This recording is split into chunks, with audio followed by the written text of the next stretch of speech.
Good morning, everyone.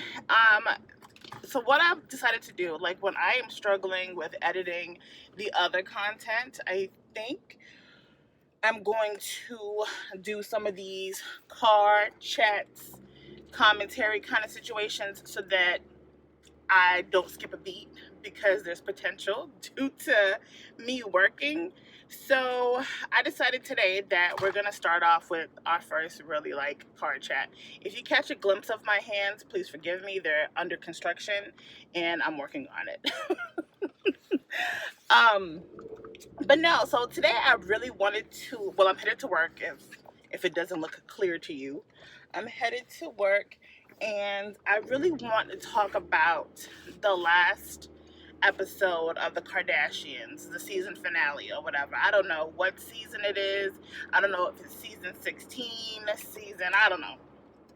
But I just want to point little things out. If you hear my air conditioning, I'm sorry, but I live in Georgia. It's muggy 7 o'clock in the morning. So I just want to go over some points of the episode that I found quite annoying and contradictory to what these females are about. Okay, truck. I swear trucks do the hella most. Like sometimes. So I just wanted to kind of touch bases on what I thought and my honest opinion about it. So here we go. So when they were in the car doing their whole girls trip or whatever, and I understand that they wanted to take Chloe out and get her mind off of stuff or whatever. I understand. I don't know what it's like to have a public a public breakup. Hell, I don't even like talking about breakups in real life or situations that involve whatever. I don't like talking about it. So I get embarrassed with things that even my family members can see. So I can't imagine the whole world seeing all my business. So I get it. Get away from stuff or whatnot. But I feel like in the car, these heifers were acting as if they were teenagers. One, Courtney, who has a breakup playlist? Who does that? Who creates that? How old are you? Like, I just thought that was unnecessary. And for these women to go on Snapchat and start doing a karaoke moment, like, come on, y'all. Like, I don't know why you would think that after you putting up a post, that even if you deleted it 5 minutes later, it wasn't going to be seen by everyone. So it was like, you kind of already know what you're doing. Like, let's be for real.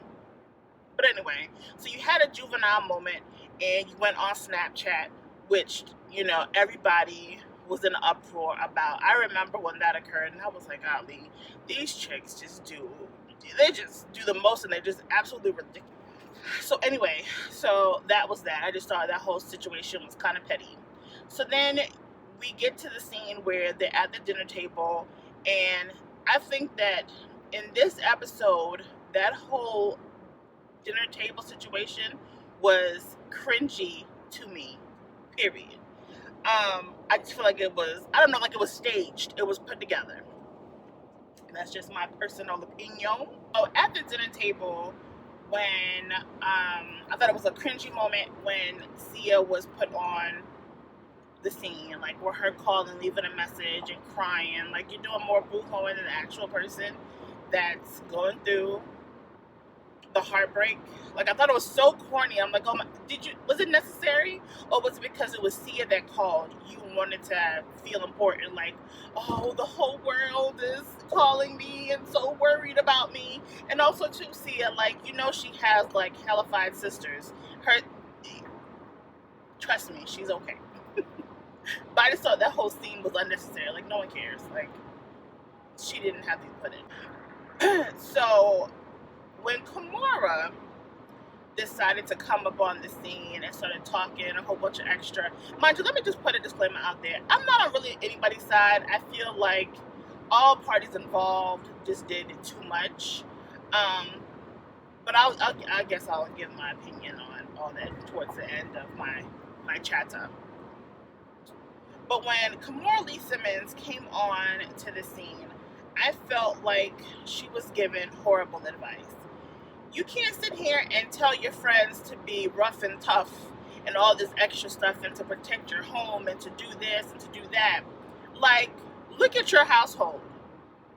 Look at your household. I tell my friends all the time. I mean, I only have a few. But it's like, I cannot give you solid advice about certain situations if I know that I have not mastered what you're asking me. You know what I'm saying? Because it's, how am I advising you on something that I know that myself I'm not well at? I don't do a great job at it. It's crazy. But she decided to put the battery in Chloe's back and don't be a punk and don't do this and don't do that. So I'm just like, okay, like, you are encouraging her to run amok or whatever, and to put out this persona for people to be scared of them. I don't know why you thought that. I think that, you know, that you were really trying to gas them up because you know that no one is going to be scared by them. It was just like, you know, you have one of those friends that kind of pump you up, knowing damn good and well they know that you're not going to do anything. Like, come on. Like, you tried it. I get it. But I just felt like she shouldn't have put her 2 cents in. So after Kimora decided to get Chloe all amped up, you know, they were just like, F these hoes. But I was like, F these hoes? I understand that you're hurting all, but let's keep it all the way above. You come from a lineage of hoes. Like, if we're being honest here, you come from a background of hoe behavior. So how are you to sit here and say, F these hoes? You're speaking of people you consider a hoe like yourself. You really can't get mad at people for doing the same things that you do. It literally makes no sense. I find it comical. You're sitting at a table, except for Malika and Courtney. I don't think they have hoish behavior tendencies, but you know, Big Sister Kim and Chloe have, you know, have done some things. So, all jokes aside, when it comes down to friendships, whether or not it was your friend or your sister's friend, she was someone that you guys considered family. And the fact that she became a hoe that quick, I can't defend her. I'm not defending anybody or whatever because of what happened. I can understand the hurt. I can't defend no one. I mean, where you going, sis? I can't defend anybody. But if you're true friends, you would never, regardless of what occurred, call your friend outside their name. I'm very big on words. I'm very big on what you put out there in the atmosphere could never, ever go away.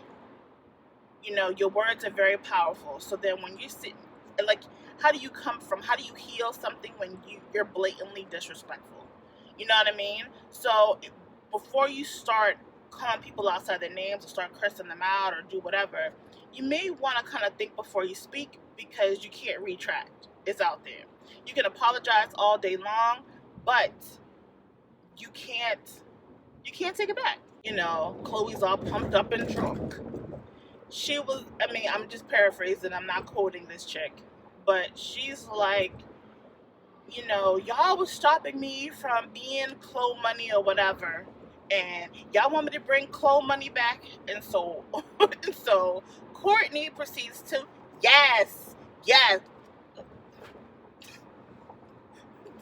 the cringe was heavy. Man, what are you doing? Y'all, Chloe, you're about 40. You're the same age as me. You're 40 years old. This one just turned 35, 34, 35, 39, whatever. And what the hell is a Khlo-money?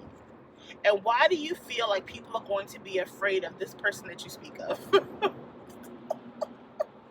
and you're like, I remember when I used to curse everybody out. Girl, bye. Cursing people out does not put fear in no one's heart.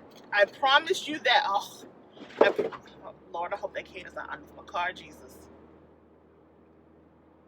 I promise you that nobody will ever fear Khlo-money, none of the Kardashians, regardless of who you used to curse out. I think that people would find it comical if you were to come at them with that.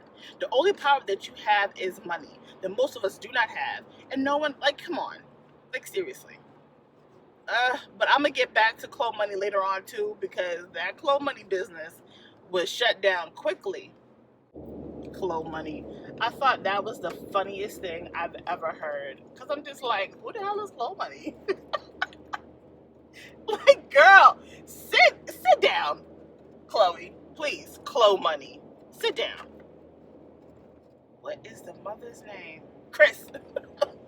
We're no longer doing it Kris Jenner's way. What way is that? To have a little bit of class. I'm not saying that lady has class either, but I'm just saying she wants you to be mature. She wants you to protect your brand, and you girls, women, want to conduct yourself like complete asses. I don't understand. Over a man that clearly has no shame in his game.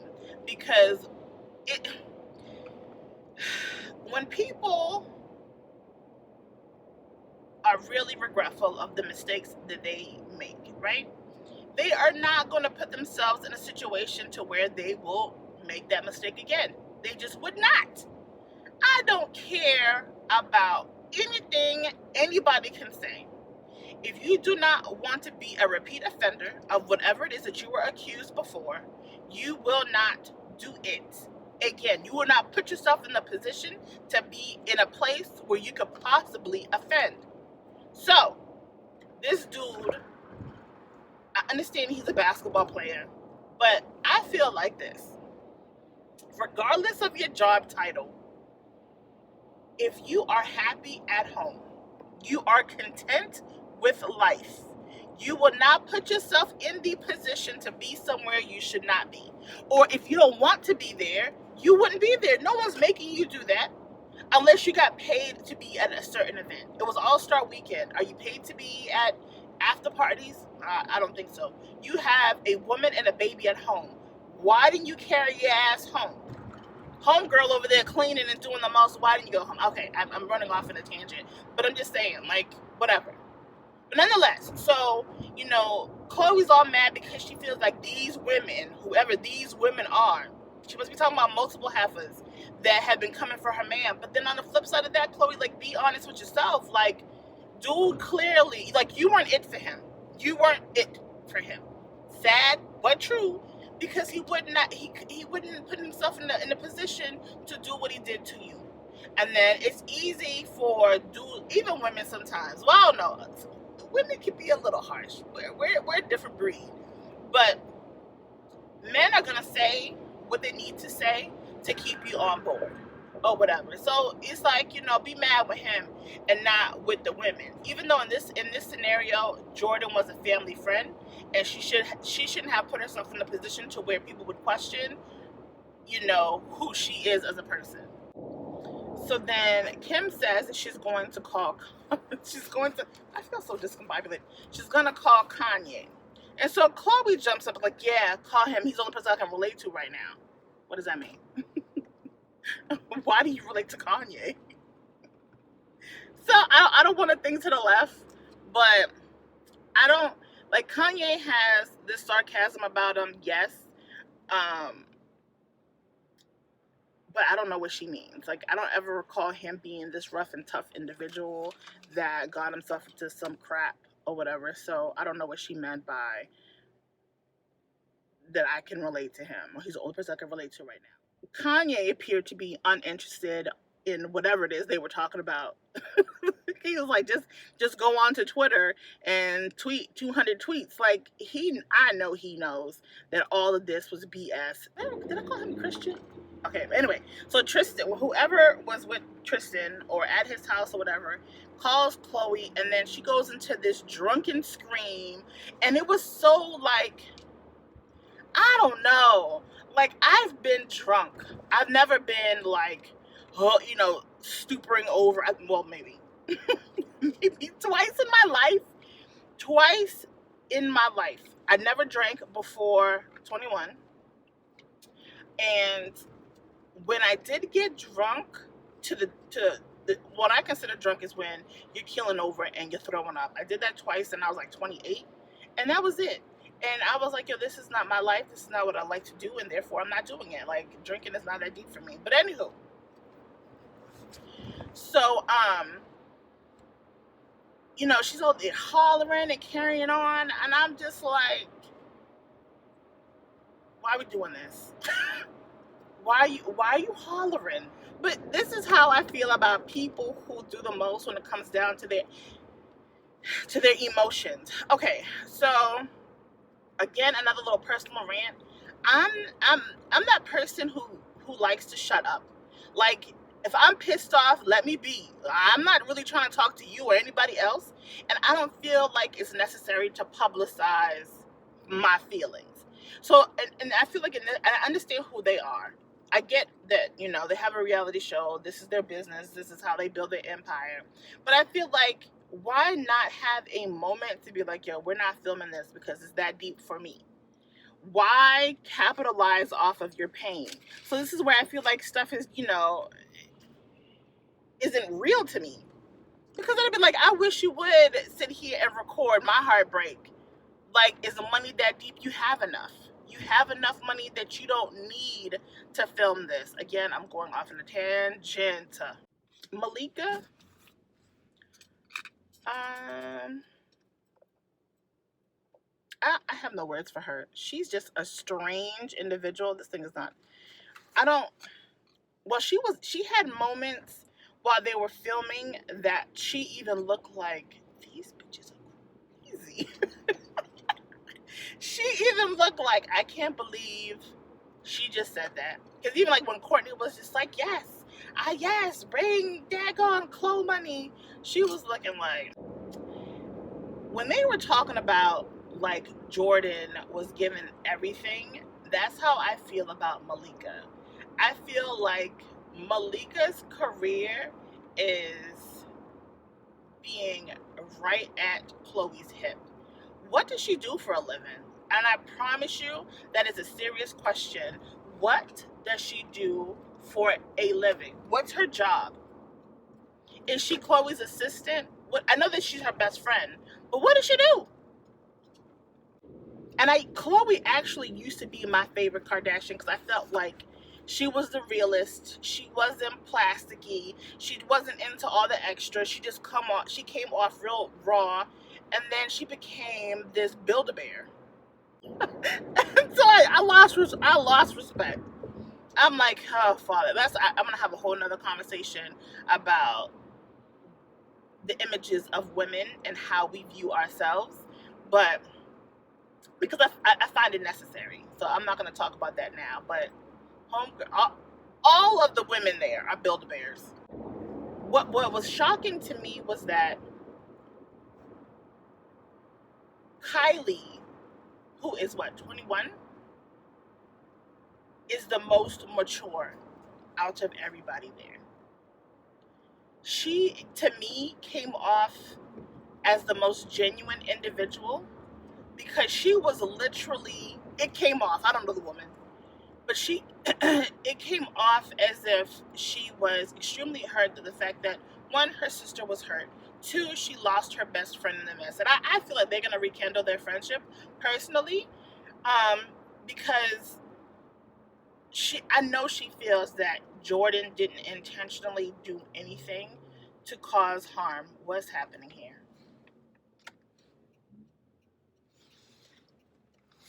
Can we get over, Lord? What are we doing?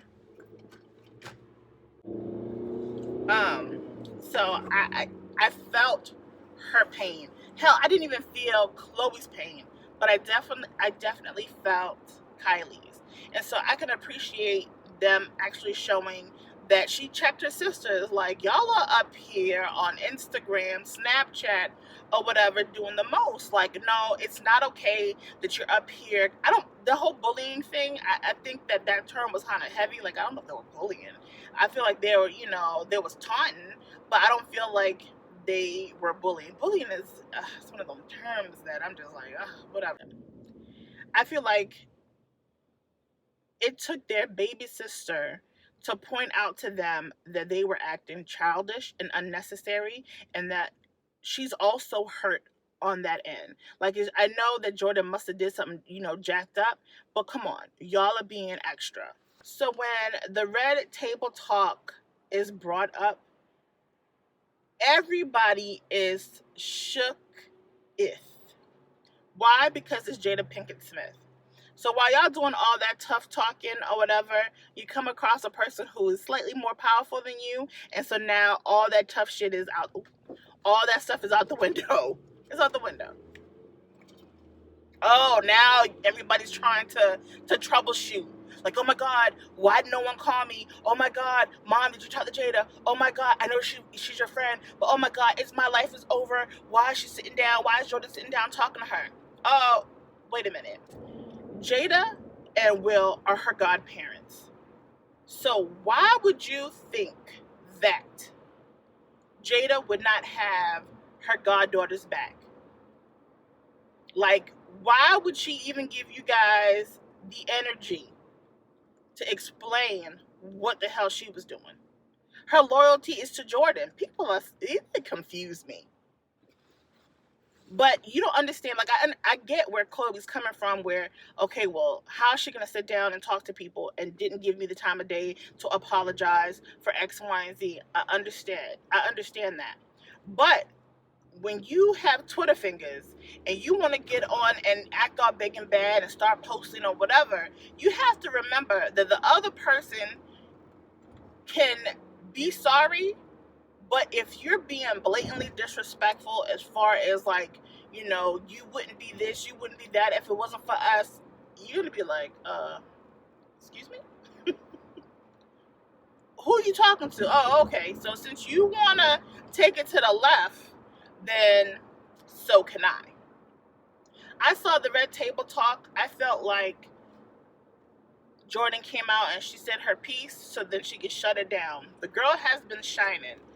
And me personally, I find it whack that people are like shining off of this situation, because it goes back to that whole culture kind of like, I'm gonna capitalize off of the hoism. Like, I don't get that, but whatever. I mean, Jordan did her, said her piece or whatever. Chloe went back on to Twitter and did the most. So what was the culture shock was that everybody flipped on Chloe. My nose is always itching. Chloe forgets her indiscretions. She forgot what she has done to other people. And Twitter, I don't know if you would consider it Black Twitter or everybody did. I don't know. I didn't see all the tweets. And I'm pretty sure there's other channels that have tweets available for everybody to see. But they reminded her of the stuff that she has done in the past. So it's like, before you get out there and start running your mouth, kind of just reminisce on your own stuff, your own foolery. You know what I'm saying? Did you have all this mouth when you were the person who was causing the harm? Probably not. Probably not.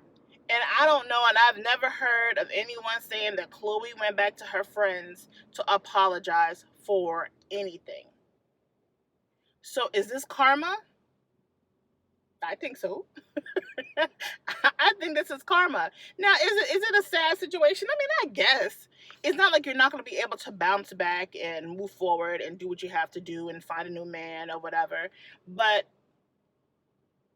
I just feel like next time, you yourself don't be so public.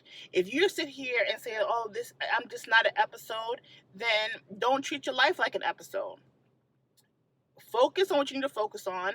Men do the most and move on. Like, you don't have to put your 2 cents in. People won't sit here and have nothing to say about how you react if you don't give them the fuel to react on. You know what I'm saying? Just hush. We all know that Tristan's a dirtbag. You knew that Tristan was a dirtbag when he screwed you over when you were 9 months pregnant. It's not, breaking news. So, my whole opinion about this situation, I feel like it was dumb, it was petty, it was a waste of time. People need to apologize to each other. I mean, I feel like Jordan should have stepped up and apologized like immediately. Like, listen, you know, because which is crazy. Because when she said that Jordan had called to confess, I think it was the episode before, had called and confessed. She didn't apologize then. She just said, "Hey, we might have kissed or we made out, and okay, just want to let you know, goodbye." There was no apology in that. I don't see how that could be a thing though. Like, how do you call to confess about your actions and then not apologize? Oh, you're bold. You're bold if you did that. It just don't make any sense. But nonetheless, that was my so yeah, this is just my opinion on the whole situation.